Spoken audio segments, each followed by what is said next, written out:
Did you ever wake up after what should have been a really good night's sleep, only to still feel absolutely shattered the next day?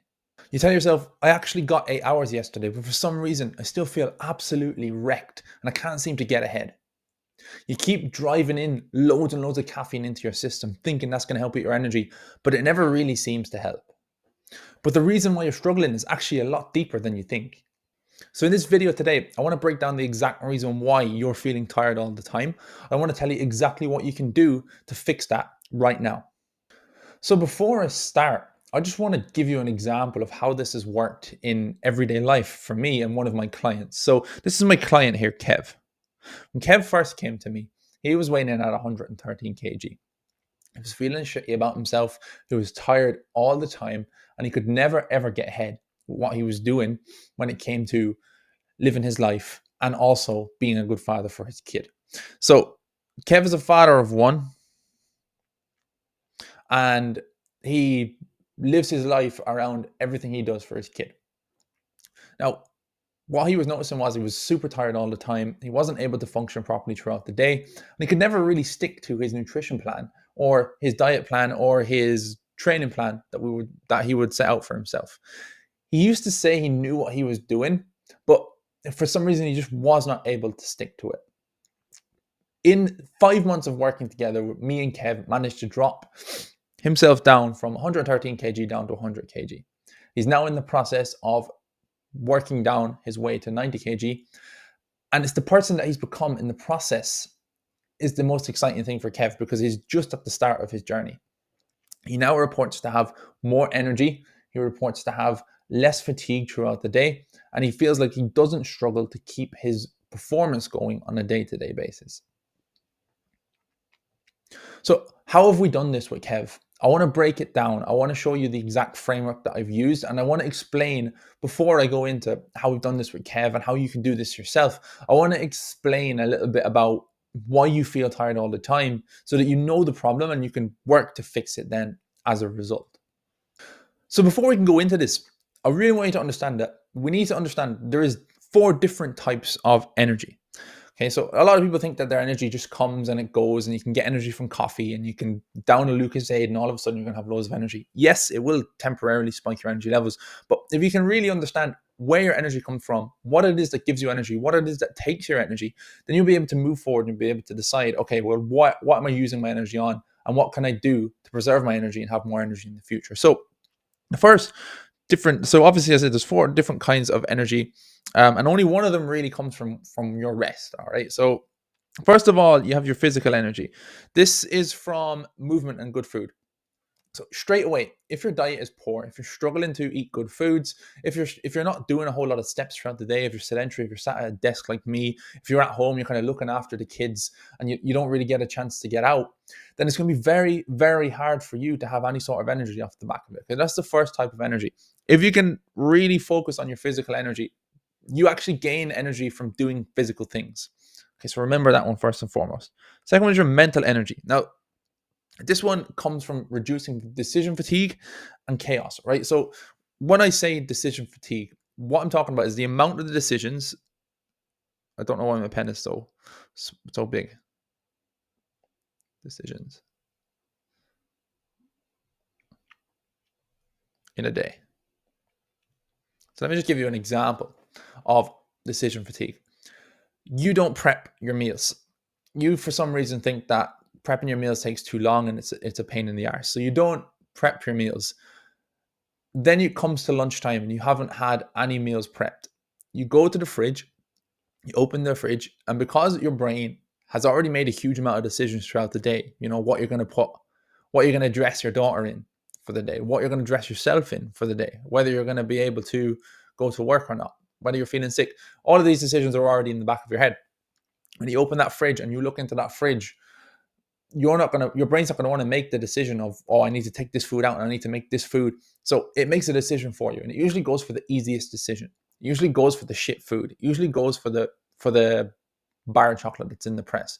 It doesn't go for the thing that makes the most logical sense. So if you're constantly walking around with super hard decisions to make all the time, then small decisions like that your brain's just going to automatically do it for you. And it's always going to default to the easiest one. So that's where your energy levels can get drained from decision fatigue too.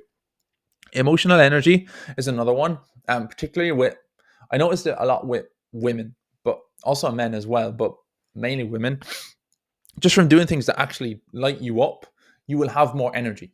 Okay, if you do things that you don't necessarily like doing. So for me, I fucking hate cleaning around the house. I can't stand it, but it's still, this is stuff that has to be done.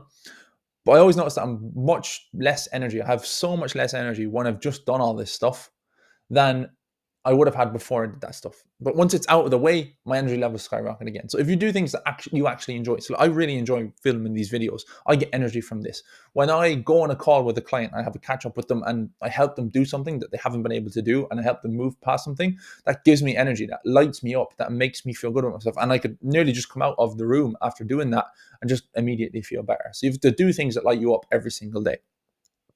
And restorative energy is another one, from quality of sleep, not just quantity. All right, so it's one thing to get 8 hours of sleep in the night, but if you've ever worn a Fitbit, if you ever worn an Apple Watch, some sort of tracker that tracks your sleep, they're not completely accurate. They'll give you an idea of how much quality sleep you're actually getting. Now, I know for a fact that if you're a parent and you're listening to this video, your quality of your sleep that you now get versus what you would have got before you became a parent is very, very different. It's changed a lot. Okay, so particularly, I'll give you an example with me, right? So obviously Lorraine is my partner and she's absolutely fantastic. She does the majority of the heavy lifting with my daughter at nighttime, but she still wakes a couple of times during the night now. She's 6 months old. She wakes for having a bad dream. She might wake because she's looking for me to give the Dodie back to her. She's looking for Lorraine to give the Dodie back to her, whatever it may be. She wakes a couple of times during the night. My sleep quality instantly is impacted because I wake up when she wakes up. Rather than if I was just sleeping in a room now without any kids around and nothing would happen and I just slept all the way through the night, my quality of sleep is so much better. So you have to prioritize getting good quality sleep where possible. Obviously, it's not always possible. If you have kids, it makes life a little bit harder to get good quality sleep. But the quality of your sleep will impact your energy. So if you've got an 8 hour sleep last night and all of a sudden you're feeling like shit, but you've only got like 2 hours of actually decent quality sleep, that's your reason why. Okay, so look deeper inside your sleep cycles. And when you're constantly in go mode for work, for family, for everyone else around you, you very quickly burn through all four of these and you don't have much left for yourself, even if you are sleeping well. So that's more than likely the reason why you're feeling tired all the time. So the good news is there is a fix for this stuff.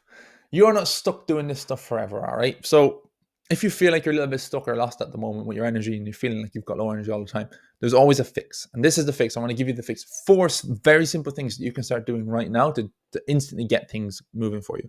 If you come into my program, the Life Lift Repeat Project, the first thing that I will get you to do is these 4 things if you're not already implementing them. So number 1 is you want to start your morning slow. All right, this is very important. You don't want to wake up in the morning and immediately go to Instagram, go to Facebook and start scrolling through your phone. It won't work. Your brain will instantly go into overactive mode and you won't be able to focus on anything that's coming up for the rest of the day. So don't check your phone for the first at least 20 minutes in the morning. Literally get out of bed, do what you do, get your breakfast, and then if you need to, check your phone. Just let your mind wake up before you start reacting. Okay, you don't need to react to the day. You want to be in a proactive state at the start of every day.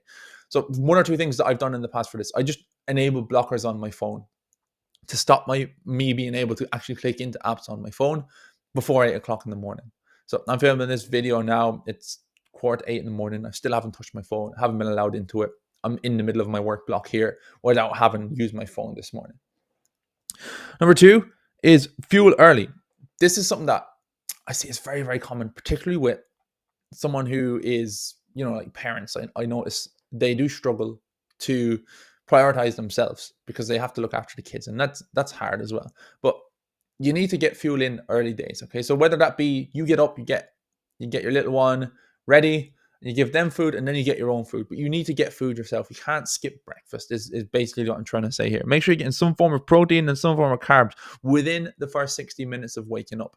So important.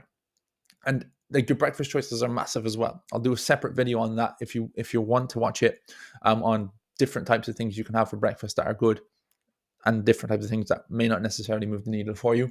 But high protein breakfasts, having a bowl of cereal in the morning, it's going to do absolutely nothing for you. You're getting your carbs in there. You need some other form of protein in there with you as well. It's going to boost Sorry, it's going to stabilize your blood sugars and it's going to stop your mid-morning crash. So you get to 11, 12 o'clock and you feel like absolute wank, then that's going to stop happening if you're actually eating your breakfast. Number 3 is move daily. This is important. This is something that a lot of people don't do and they don't think about doing it. It's so blatantly obvious. So make sure you're moving every single day. So even if it's just 15, 20 minutes walking. What I did recently, I went out and I bought myself a walking pad. It's pink, don't judge me. But it allows me to, when I'm at home in the evenings, whether I'm in work or whatever, if I'm doing something around the house, I can just jump up on that for 10 or 15 minutes, get movement in. It helps massively with your energy levels. I guarantee it. Every time you feel like obviously if you're sitting in the office and you're working, it's not as easy to do this. But if you're sat at home and you've got a little bit of spare time, you're thinking, oh, I'll just make myself a cup of coffee. Don't do that.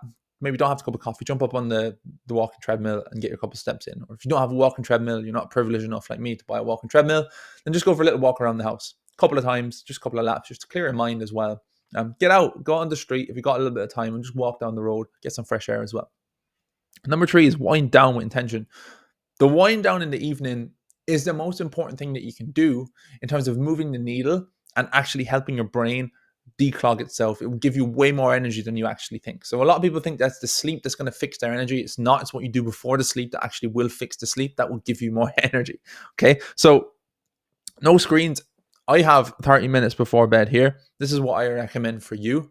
But I would stop myself, again, I use blocker apps on my phone. I would stop myself from being able to get into apps on my phone from 8 o'clock in the evening. I usually go to bed about 9:30, 10 o'clock, which is early. I'm a dad, leave me alone. I do struggle to sleep most of the time, but I never struggle to sleep when I get into bed, because instantly when I get into bed, my brain says, right, he's going to sleep now, and I go sleep. And I've trained my brain to be that way. So you need a wind down routine, whatever that may be. So my one right now is I just stop using my phone at 8 o'clock. I will still be watching the telly. I'll be sat on the couch with my partner. I'll be watching something on the telly or whatever. We turn off the telly before we go to bed. I used to go down the route of taking a magnesium supplement. That worked really well. I just don't really bother with that anymore because I don't really need it.